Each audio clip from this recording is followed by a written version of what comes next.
En el marco de ese trabajo lo que hemos investigado es analizar cuáles son los incrementos de temperatura que se están produciendo cuando se desarrollan fenómenos equivalentes a la fricción existente en procesos de erupción volcánica. Sería medir la temperatura que se puede producir cuando hay un terremoto entre dos fallas tectónicas.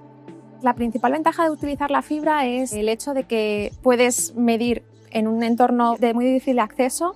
Es una tecnología que no es demasiado cara y te permite medir a distancia. Nosotros somos capaces de ir a medir justo al punto donde está produciendo ese fenómeno. Es decir, es como si tú fueras capaz de poder colocar un ojo dentro de una válvula para medir algo que está pasando en el corazón humano. Porque con las técnicas habituales, por ejemplo, con cámaras infrarrojas, tú necesitas tener un ángulo de visión, con lo cual nunca te encontrarías con objetos que te impedirían medir dentro. Además, somos capaces de determinar el incremento de temperatura en zonas muy pequeñas, cosa que tampoco sería posible con otras técnicas.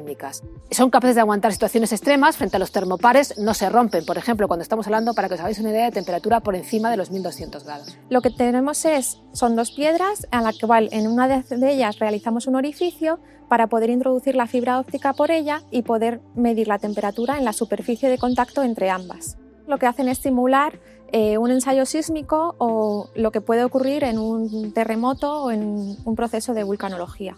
Esto mismo también se podría aplicar en procesos de mecanizado industrial, donde se produce una fricción entre también dos materiales. Hay incrementos de temperatura muy altos para conocer si el proceso de mecanizado es adecuado y, por tanto, si se está deteriorando mucho la pieza y, por tanto, va a poder haber rupturas posteriores. Además, otra ventaja fundamental de nuestra técnica es que tiene un tiempo de respuesta muy rápido. Es decir, nosotros podemos medir variaciones de temperatura en intervalos temporales muy pequeños. También esta medida permite medir con resoluciones espaciales muy pequeñas. Seríamos capaces de medir fenómenos que están ocurriendo a nivel molecular. Es como tener una lupa que puede acceder a zonas muy concretas de forma sencilla y con muchísima resolución.